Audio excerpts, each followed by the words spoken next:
So yung nasa mga katsa, today's another day. So ngayon ay nandito ako sa kwarto ng mga katsa para mag-intro lang dito sa vlog na ito. So meron tayong pupunta ng mga katsa, which is ito yung dun sa kapatiran namin sa church. Kasamaan ko din sa music team ng mga katsa na which is nag-opening ng kanyang which is resto sa barangay Bakong-Bakong ng mga katsa dito sa Gasan. Punta tayo doon ng mga katsa. So ipapakita ko sa inyo. Then siguro baka mag-acoustic din kami ng mga katsa. So ipapakita ko rin sa inyo yun. So, nag-decide pa ako kung itong electric guitar ba ang dadaling ko for acoustic. Kasi wala talaga akong acoustic na guitar ng mga katsa. Yun din nga yung pinoproblema ko. Pero sana na nga umano na sa akin yung acoustic na inaano ko ng mga katsa. Pero yun, hinihintay ko na lang ng mga katsa. At so yun, ay mamaya pupunta tayo doon ng mga katsa. Kanina pa ako, pumunta ako doon ng mga katsa. Pero umuwi din kagad ako kasi mamaya, ngayon pa lang mag-acoustic doon ng mga katsa. Pero yun, so pupunta na ako doon.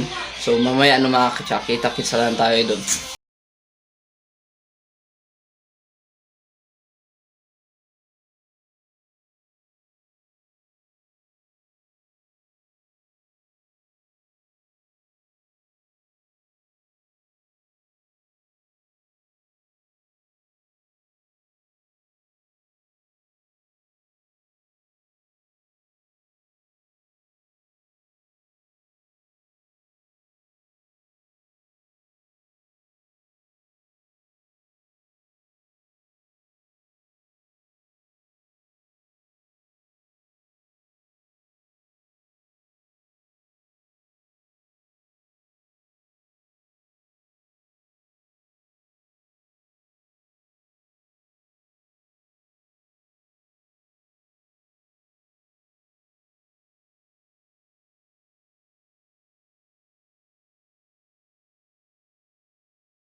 Few moments later.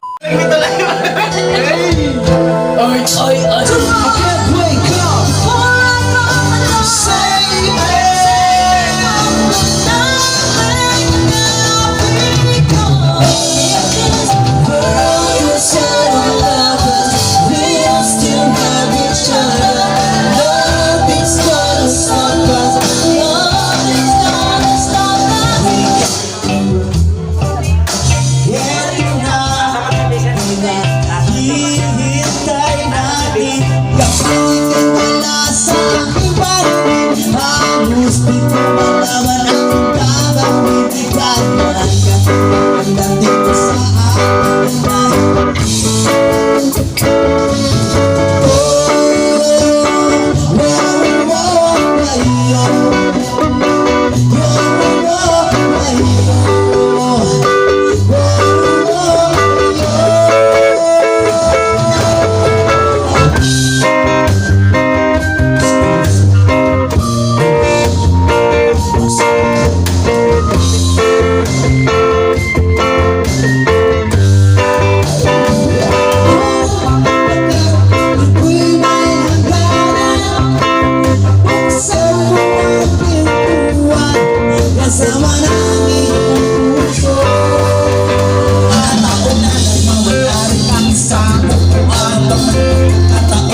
At so yun mga katya, so ngayon ay Lunes na mga katya, at yan, ngayon ako mag-outro dito sa vlog ko na which is nung ako'y pumunta doon sa Dawangan mga katya. So yan, so yun yung kanilang restaurant no mga katya, which is doon sa Barangay Bakong-Bakong dito sa Gasa no mga katya. Nakita naman ninyo yung itsura, napakaganda. Then pag patak ng mga 5 PM no mga katya, makikita ninyo yung magandang view doon no mga katya, which is yung sunset. And then yung time na kumain ako doon, napakasarap ng pagkain nila doon mga katya. Talagang gusto kong bumalik doon mga katya. Kung may pera ako uli, yun, kakain ulit ako doon mga katya. Talagang napakasarap ng mga pagkain nila doon. Then habang kayo kumakain, ay mayroong syempre may tumutugtog doon mga katya. Yung mga live acoustic. Kung nakita ninyo, nakipag-jamming ako doon sa mga kakaibigan ko na yun.